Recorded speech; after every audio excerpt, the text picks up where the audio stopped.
82강 삼국유사 시작하겠습니다. 오늘은 원효 불기, 원효의 화장입니다. 그림이 예쁘게 잘 나왔습니다. 강의 순서는 원효에 대하여, 그 다음에 한자, 파자 해석, 한자를 인수분해해서 몇 자 분석해 봤습니다. 그리고 세 번째는 원효 불기 원문, 원효의 가계와 출생설화, 원효의 출가와 성장 행장, 요숙공주와 결혼, 설총 출생, 원효의 불교에 대한 업적, 원효의 입적과 찬미. 요 두 단락은 오늘 다음 번에 하기로 하고 여기까지 하겠습니다.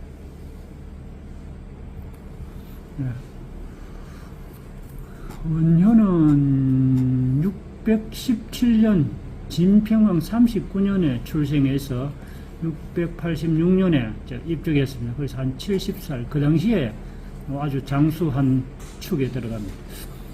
속성은 설시, 이거는 설시는 신라 육부족의 한 성씨를 경주 설시입니다. 부는 담날, 모는 조시, 조시인데 이게 한자로는 무슨 조시인지 안 나와 있더라고요. 그냥 조시. 조부는 잉피공, 또 정조부가 이 설원낭인데 이게 유명한 화랑입니다. 정조부고, 원효의 속명은 사, 아명은 뒤에 나오는데 서당, 신당, 본명은 원효성사. 원효성사라는 말은 이런 법사가 원효를 최고로 도력이 높은 그런 고성으로 인정을 해서 성사를 붙인 것 같습니다. 고려 때는 해동법사, 원효법사, 본인이 또 소성거사라 했습니다. 태몽은 어머니의 품으로 유성이 들어오는 태몽을 꾸고 원효를 낳게 되었다고 뒤에 나옵니다. 경주 양국면의 골굴사에서 입적을 했습니다. 원효가 40세경에 요숙공주와 결혼하게 됩니다. 결혼하는 그 내용이 뒤에 나오는데, 요숙공주는 무열왕과 보희부인, 그러니까 김유신의 제일 큰 여동생 보희부인과의 딸 사이에 요숙 무열왕과 보희부인 사이에 딸 둘이 있는데, 맏딸이 요숙공주입니다. 그리고 요숙공주는 첫 번째 김허문과 결혼을 해서, 김허문이 충청북도에서 백제가 싸우다가 전사하는 바람에 과부가 되어 있을 적에 원효의 40대 때 원효와 결혼하게 됐습니다. 요숙공주와 김허문 사이에 또 두 명의 딸이 있는데, 둘째 딸이 31대 신문왕의 신목왕후가 되었습니다. 신문왕은 첫 번째 그 왕후가 김씨인데, 그 김흠돌의 딸이 왕비였습니다. 왕비였는데, 김흠돌은 신문왕의 장인인데 권력 투쟁에서 그 반란을 일으켜가지고 김흠돌이 장인을 처형하고, 그 다음에 자기 왕비를 폐위시켰습니다. 폐위시키고 신목왕후가 그때는 부인으로, 그러니까 정식 왕비가 아니니까 부인으로 있었는데, 이제 첫째 왕후가 폐위됨으로써 신목왕후가 되었습니다. 그래서 40세에 원효와 결혼을 해서 41세에 설총을 낳았습니다. 원효는 여기 이제 15세 또는 28세라고도 하는데, 어머니 죽음으로 인하여 크게 상심을 해서 불가에 귀하게 되었는데, 자기 할아버지 잉피공하고 아버지가 말렸다는 이야기를 합니다. 그래서 이 원효의 형이 한 사람이 있었기 때문에 원효가 출가하는 것에 대해서 극렬히 반대 안 하고 그걸 인정을 해서 원효가 선임이 되어서 고성이 되었습니다.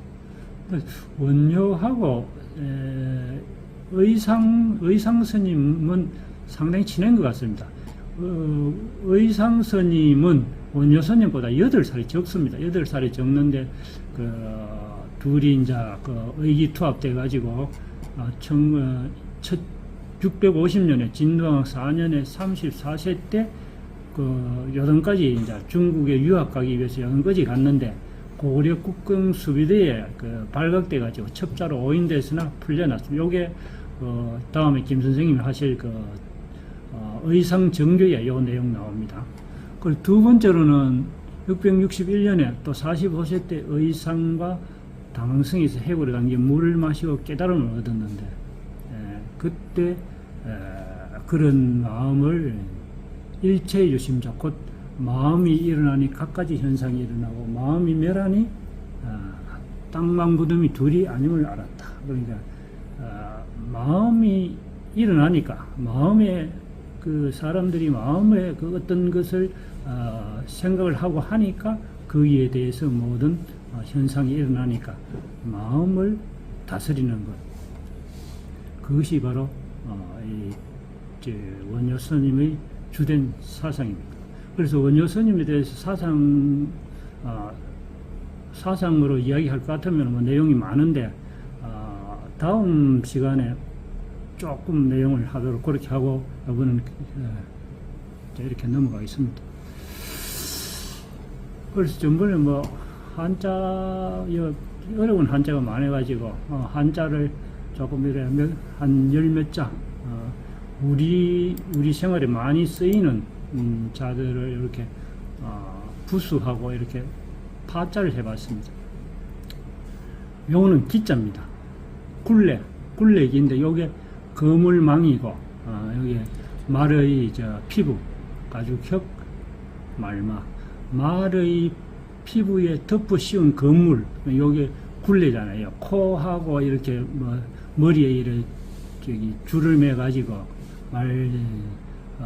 그러니까 말 곱비를 만들어 가지고 말을 이제 움직이게 하는 거. 그래서 요게 굴레인데 이제 요게 추상명사가 돼 가지고 이 추상명사 후속이라는 뜻을 가지고 있습니다. 그래서 말의 가죽 위에 덮어 씌운 것이 바로 굴레다. 이거는 찰령입니다. 이에 넷자인데 이거는 임신한 여자의 배를 이야기합니다. 곧 이제 아이가 나온다는 그런 뜻인데 나오니까 이에 곧이란 뜻입니다. 그래서 요거는 그런 명. 요것도 이제 요거하고 합쳐가 찰령인데 또 더 채우니까 더 넘친다 그런 뜻도 있습니다. 그래서 여기 또우가 들어가가지고 찰령 이렇게 그릇 물을 채웠는데 또 그릇에 더 채운다는 뜻입니다. 저는 걸개인데요. 손수와 요것도 이제 점칠개입니다. 육표에 점을 쳐서 상가지를 쭉 이래 늘어놓고 그걸 이제 순수대로 끼워 넣는다 그런 뜻이 있습니다. 손으로. 그래서 끼워 넣어서 건다. 그래서 걸개입니다. 오늘 복은 덮을하고 오는 이제 요것도 요게 덮을 복자입니다. 그래서 복자에다가 다시 하나 여기 덮을 알을 붙여서 덮을 복입니다. 요거는 참진자고 머리혈입니다. 그래서 머리에 뭐가 있는 것, 그래서 요게 이제 머리에 붙어 있는 게 이마지 않습니까? 이마인데 이마 위에 물건 같은 거 놓거나 하면은 바로 엎어지죠. 그래서 엎드려질 전자. 그래서 7전8기 7번 넘어지고 8번 일어난다는 그런 수거도 있지 않습니까? 요거는 빼어날 영자입니다. 요거 머리혈이고, 요거는 비수비, 요거는 묘한데, 사람이 아주 날카롭고 똑똑한 사람을 예리하다 그러지 않습니까?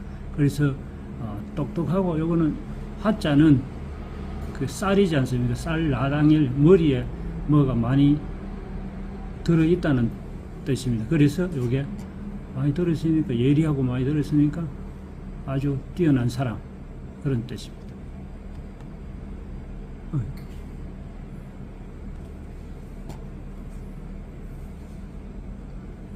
요거는 유, 깨우칠 유, 입으로서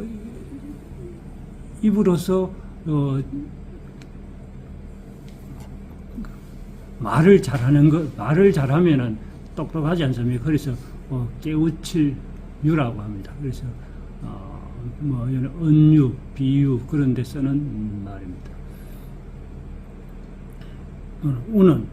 요는 이제 가다는 뜻이 있고, 요거는 갈피라는 뜻이 좀 사전 요 보니까 이래 어떤 땅의 그 중앙 지점을 갈피라고 하는 모양입니다. 갈피 그러니까 교통의 중심이니까 여러 사람이 만나니까 가서 많이 부딪히고 만나니까 이게 만날 우가 된 것입니다.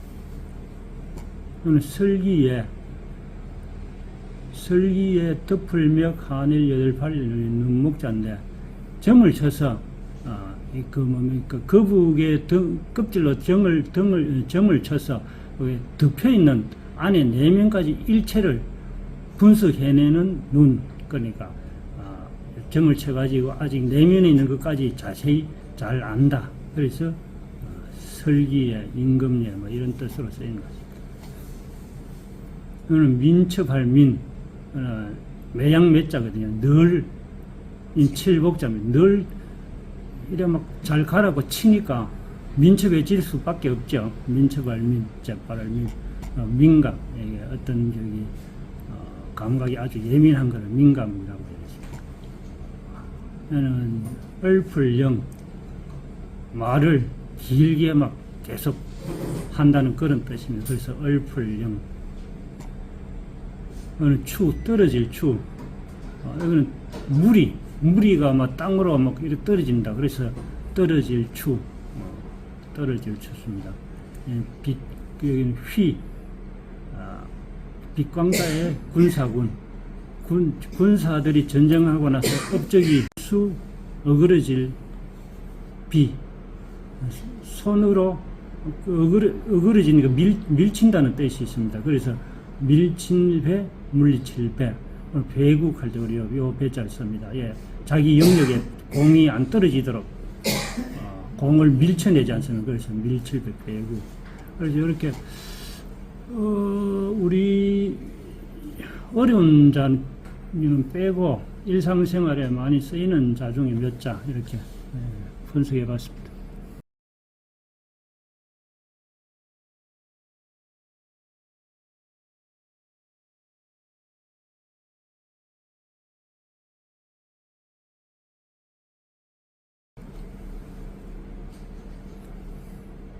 원효불기.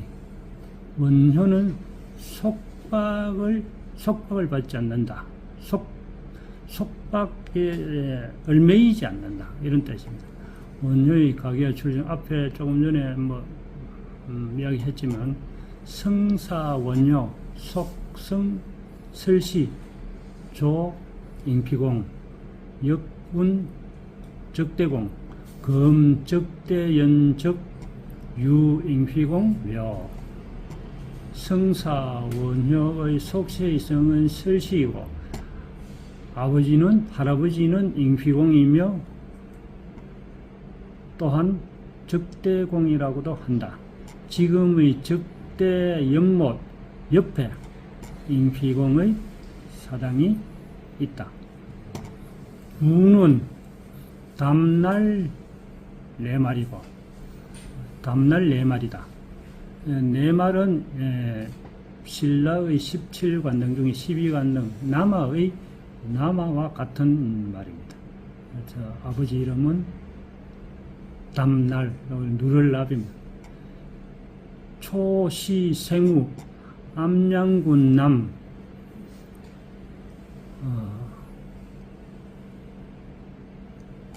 암양군 남, 불지촌 북, 율곡사라수하. 원효가 처음에 암양군의 남쪽, 불지촌의 북쪽 밤골 사라수 나무 밑에서 태어났다. 암양군은 지금 경산시 암양읍 이름이 그대로 남아 있습니다. 암양읍은 지금 그 당시에 고려 때 장상군이라 했습니다. 촌의 이름은 불지이고 혹작 발지촌 또는 발지촌이라고도 한다. 이운 불등을촌, 세간의 불등을촌이라고도 한다.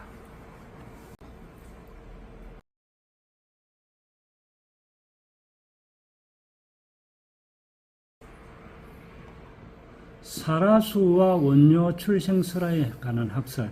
이제 아까 사라수 나무 아래에서 태어났다고 이야기했는데 그 사라수는 주장하는 학자가 세 사람이 있는데 원효의 탄생을 좀 이렇게 높이기 위해서 성화시키기 위해서 후인들의 뜻이 투영된 이름인데 이게 석가모니의 어머니 마야 부인이 만삭이 돼서 해산을 하기 위해서 친정으로 가다가 고을리성으로 가던 중 룸비니 동산에서 갑자기 상한기를 느껴 무수나무에 장막을 치고 태자가 탄생했는데 그때 하늘에서 상사로운 광명이 갓난능이 뻗쳤다는 내용, 요 내용하고 원효의 그 사라수에서 태어난 그 내용하고 비슷합니다. 그래서 이런 석가모니의 출생 설화를 원효의 출생 설화에 집어넣은 것이 아닌가 그렇게 생각됩니다. 또 이봉춘이라는 분은 무수는 사라수의 의역이며 사라수는 인도에 있는 나무 이름으로 석존이 사라상수 아래에서 입적한 것과 연관이 있다라고 말합니다. 그리고 세 번째로는 사라수는 틀옷, 모이를 틀옷을 벌려 그은 나무라고 하기도 하고 가사란 글자이나 틀옷 또는 틀이라고도 합니다. 라는 망라하다, 얼린다 이런 뜻입니다. 그래서 이런 세 가지 사라수에 대해서 세 가지 정도의 의미를 부여하고 있습니다. 우리 이범규 교수 책에 나오는 내용에 원효가 출생한 지명에 관한 학설 또 세 분이 이야기하는데 불지천이 원이름 불등을촌으로 지금의 도들양지로 추정된다고 합니다. 원효의 삼국 유사에 율곡에서 서남쪽으로 본각이 있다 이 기록 일치하는 걸로 봐서 여기에 진짜 출생지는 도들양지가 아닌가 합니다. 우리 여기에 나오는 불지초는 부처님이 태어난 마을, 발지초는 불교의 지혜가 피어나는 마을이라는 뜻으로 후대의 사람들이 붙인 게 아닌가 그렇게 생각합니다. 불등어촌은 버들나무로 지금의 경산이 여천동으로 보는데 불등어의 향찰은 버들의 버등 이래서 버들 여자를 써서 여천동으로 여기가 불등을촌이다라고 이분은 그렇게 주장합니다. 불등어를 불등으로 풀어 쓴다고 합니다. 이종대. 이런 이제 출생에 관한 그런 몇 가지 학설이 있습니다. 사라수자 은운 사지가 본주 사곡 서남. 사라수라는 것은 속세에서 원효 스님의 집의 본래의 집의 계곡, 이 계곡의 서남쪽에 있고 모기 신이 월만 어머니가 임신하여 만삭이 되었을 때 적과 차곡 율수하. 마침 때마침 이 밤나무골 나무 아래에서 지나는데 홀분산 갑자기 상기가 있어. 분산, 요새는 분만이라고도 하는데 분산이나 분만이랑 같은 뜻입니다. 이 창황 훌렁기가 너무 갑작스럽게 이제 아이를 낳게 되어서 기가하기가 불가능하여 차이 부의 수. 그래서 먼저 남편의 옷을 나무에 걸고 이 침처기 중 그 가운데에서 아이를 낳았다. 이 침처라는 말이 누운 곳, 그럼 아이를 놓으려 그러면 누워서 낳아야 되니까, 그래서 아이를 놓다는 뜻을 침처로 표현을 한 것 같습니다. 인호수왈 사라수. 그래서 나무의 이름을 사라수라고 부른다. 기수지실 역이의상.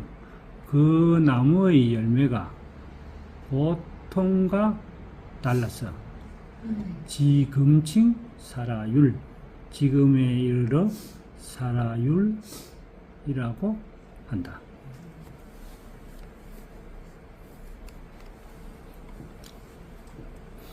옛날 전해오는 이야기에 석유주사자, 옛날에 절에 주지가 한 번 있었는데 급사노 1인, 절의 노예 한 사람에게 일석찬율 임에 저녁 끼니로 밤 2알을 주었는데 노송무간, 노예가 불 2개 주니까 적다고 관에 소송을 걸었습니다. 관리 괴지, 이제 관청의 관리가 이를 이상하게 여겨 취율 금지, 그 밤을 가져와서 검사를 하였는데 일매영 일발, 그 밤알 하나가 밥그릇에 가득 차서 네 반잡한 급일매. 이에 오히려 이 관리가 스스로 하나만 지급해도 된다고 판결을 했습니다. 고인 명율고. 그래서 이름을 밤나무골이라고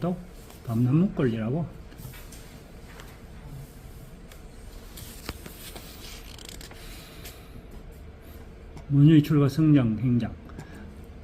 사기 출가, 원효 스님이 출가하고 사기택위사, 자기 그 집을 바쳐서 절을 만들고 명초계, 이름을 초계사라고 하였다. 수지방치사왈 사라. 그 사라나무의 옆에 절을 짓고 사라사라 하였는데, 이 사라사는 자인면 제석사로 추정됩니다. 지금 현재 이 자인면이 있습니다. 자인면이 제석에 추정되고, 사지 행장은 스님의 행장에 이러기를 시경사인 종조고야. 스님은 서울 사람이라고 하는데 이것은 할아버지를 따른 것이다. 그럼 할아버지가 서울집을 경주 사람이기 때문에 원효 스님을 경주 사람이다, 서울 사람이다, 이렇게 하였다고 하는 겁니다. 당성전운 본 하상주 지인 안 인덕 2년간 문무왕 할상주 하주 지지 치 삼량주 당 고승전에 본래 원효 스님은 하상주의 사람인데 살펴보면은 당나라 고정 인덕은 당고정 연호인데 당 665년 문무왕이 상주와 하주의 땅을 떼어서 삼낭주를 설치하였습니다. 그런데 이 삼낭주라고 설치되어 있는데 이 삼낭주에 대해서 찾아보니까 자세히 나와 있지는 않고 이 상낭주는 지금 양주 지금 그러니까 경상 여기 우리가 사는 이 지역 그걸 삼낭주라고 한 것 같습니다. 경산, 영청, 대구 뭐 요 정도. 즉 하주 내 금지 창녕군이야. 즉 하주는 바로 지금의 창녕군이고 암양군 본 하주 지 속현 암양군은 하주에 속해 있는 현이다. 상주 즉 금상주 상주는 지금의 상주이고 즉 역작 상주야. 물이름 상자를 써서 상주라고도 합니다. 불지촌 금속 자인현 불지촌은 지금의 자인 현에 속하고 즉 내 암양지소 붕괴야. 자인현은 암양군의 땅을 에서 갈라져 나왔다. 사생 소명 서당 원효 스님의 어릴 적 이름은 서당이고 또 제명 신당 또 신당이라고도 한다. 당자 속운모야. 당이라는 것은 우리말로 틀을 말한다. 여기 서당은 새틀 그러니까 신모 새틀을 음사한 말이라고 합니다. 초모 몽유성 입회 처음에 어머니가 태몽에 유성이 품 안으로 들어와서 인리유신 그래서 임신을 하였는데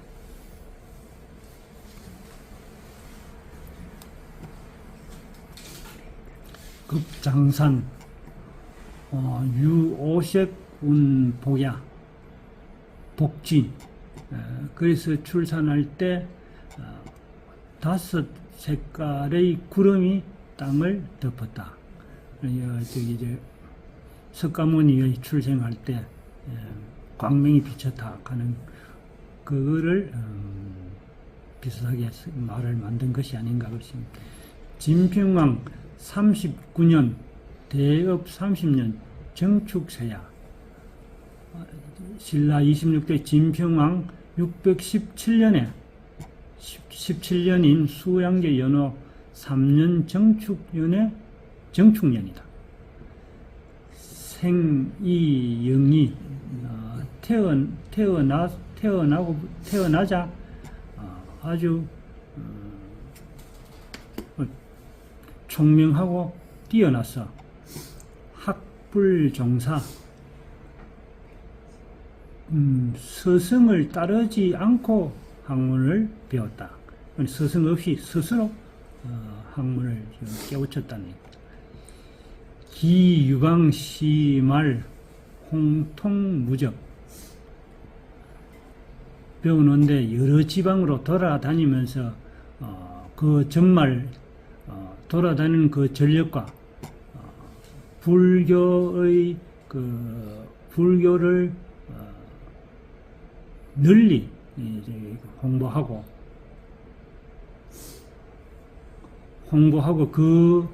그 계적을 널리 홍보하고 구제 당전 여행장 당 고성정과 행장에 자세히 자세히 실려 있다. 그러니까 원효 스님의 불교 교화라든가 여러 지방으로 돌아다니는 수행 내용 이런 것들이 당 고성정과 행장에 잘 기록되어 있다는 말입니다. 불가구제 잘 기록되어 있기 때문에 여기서는 자세히 실지 않겠다. 이런 내용 생략하고 향전에 나온 내용만 몇 가지 소개한다. 그리고 요습 공주와 결혼 설총 출생. 그래서 앞에 복잡한 내용은 생략하고 요습 공주와 이런 몇 가지 이야기만 하겠다 그런 뜻입니다. 향전 소기 1, 2단 2사 오직 향전에 나오는 한두 가지의 신기한 일들을 기록하겠다. 사상 1일 풍전 창가운 스님이 일찍이 하루는 이거는 이제 풍속이잖아요. 풍속에 어긋나는 풍속이 엎어진다는 뜻이니까 풍속에 어긋나는 행동으로 길에서 노래를 불렀는데 수허 몰가부 아작지 천주 누가 자루가 없는 도끼를 빌려줄 것인가? 도끼 자루는 남자의 성질을 의미하는데 홀로 된 도끼 자루가 없다는 것은 홀로 된 과부를 말합니다. 그래서 빌려줄 것인가? 내가 하늘을 바치는 기둥을 찍겠다. 그래서 아주 훌륭한 부인만 있으면은 훌륭한 인물을 한번 만들어 보겠다 그런 뜻입니다. 인계미유 다른 모든 사람들은 깨우치지 못했는데 이게 무슨 뜻인지 알지 못했는데 시태종 문지왈 이때 태종 무율왕만 그것을 듣고 말하기를 차사태욕 득기부 이 스님이 아마태자입니다. 아마도 귀한 부인을 얻어서 산현자 지위이 현명한 자식 현자를 낳기를 원한다고 함으로 하여 국유대현 나라에서는 큰 훌륭한 현자를 얻으면은 이막대언 이보다 더 큰 이익이 있겠는가? 그래서 이 원효 스님의 말 뜻을 알아채고 원효를 이제 요습 공주에게 연결시켜 주는 겁니다. 요습궁 이때 요습궁은 금학원시야. 학원 지금의 학원이다. 그리고 요습궁 요거는 반월성 제일 서쪽 이게 학원이라는 곳이 반월성 제일 서쪽 부분이 요습궁에 있다고 그렇게 합니다. 향교, 그러니 향교. 학원이 향교. 예. 서쪽에 있고, 서쪽에 유과공주.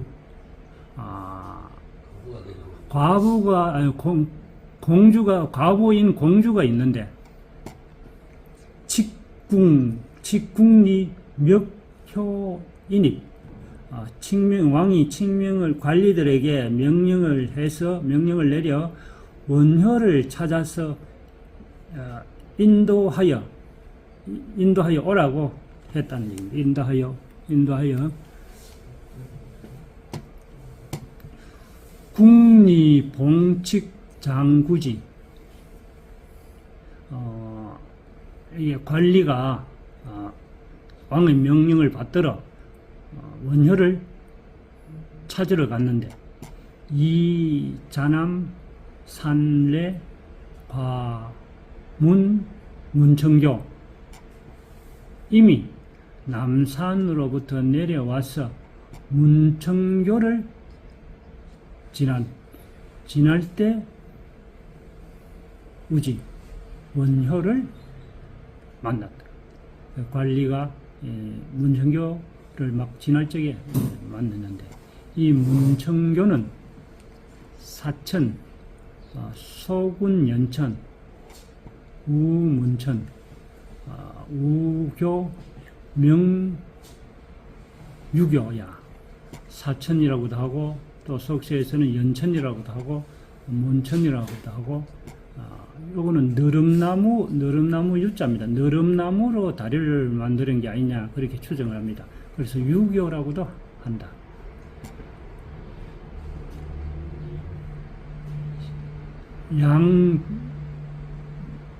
양추수 수중 섭의고 거짓으로 물에 빠져서 타짱가 숫자만 거짓으로 물에 빠져서 옷이 젖었는데 리인사의궁 관리가 궁으로 스님을 인도하여 치이세랑 옷을 벗겨서 말렸는데 인유수건 그래서 여섯궁에 머무르게 되었다. 공주과유신 머무르게 되니까 공주가 임신을 하였는데 생슬총 슬총을 낳았다. 총생이 예민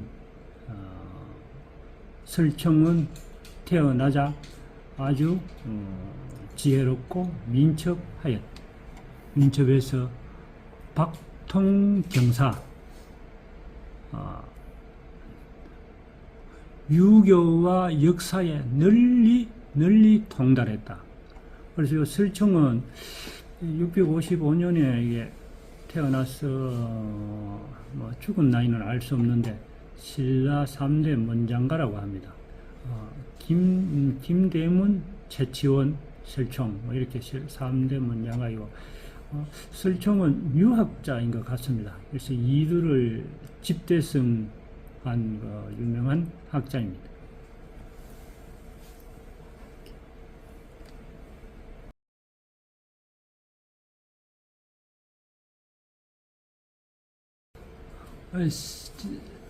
설총은 신라 10편 중 일야, 신라의 10명의 현인 중에 한 사람입니다.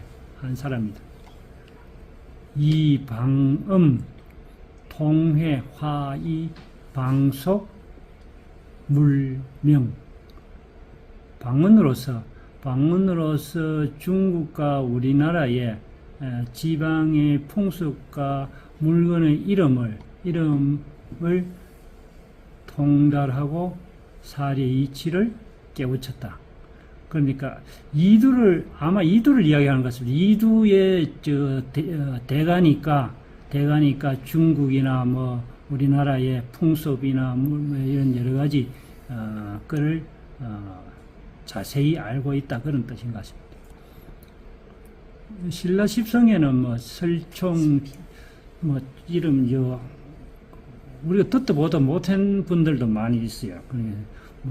거인 박인범 그래갖고 너거는 다 이런 나이를 하진 않았습니다. 훈해 육경 문학, 육경과 문학을 해석하고 육경은 시경, 서경, 역경, 춘추, 예기, 악기. 이건 악기라는 책인지 악기를 말하는 건지 모르겠습니다. 육경과 문학을 이해하고. 악기가 주나라의 예법을 주례라고 그래. 주나라의 예의 책. 책입니까? 예. 주나라의 예법책. 저는 예법책. 일명 주례라 하거든요. 예. 지금해동업 명경자. 지금의 우리나라에 경서를 공부하는 사람들이 전수부절 전해와서 끊이지 않았다. 그러니까 설총의 역할이 커서 계속 이런 유학이 끊어지지 않고 있다. 그런 뜻입니다. 그래서 오늘은 이렇게 하고 마치겠습니다.